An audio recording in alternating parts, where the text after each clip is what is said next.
Rok 1527. Řím si myslí, že je nedotknutelný. Město papežů, město umění, město Boha. Jenže Evropa je ve válce a císařské vojsko Karla V., neplacení žoldnéři, Němci, Španělé, táhne na jih. Hladoví, rozzuření a bez disciplíny. 6. května 1527 dorazí k hradbám. Obrana je slabá a švýcarská garda pouhých 189 mužů se postaví proti tisícům vojáků. Bojují na schodech baziliky svatého Petra. Většina z nich tam padne. Papež Klement VII. Mezitím utíká. Ne ulicemi, ale tajnou chodbou. Passetto di Borgo, skrytý koridor spojující Vatikán s Andělským hradem. Úzký, opevněný průchod pod městem, tudy papež prchá před vlastní zkázou. Řím mezitím padá. Město je drancováno týdny. Kostely vyrabované, kláštery znesvěcené.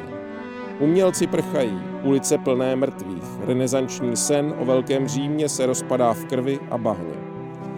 Říká se, že právě tehdy skončila vysoká renesance. Ideál krásy, harmonie a víry byl nahrazen strachem. A přesto Vatikán přežil. Papež přežil. A město znovu vstalo. Když dnes stojíme na svatopetrském náměstí, díváme se na nádheru, která vznikla i proto, aby svět zapomněl na tuhle kapitolu, aby moc znovu působila neotřesitelně. Ale pod mramorem a zlatem je i tahle vzpomínka. Řím nikdy nebyl o slávě, byl i o pádech a proto je tak silný.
Jede. Policie ještě.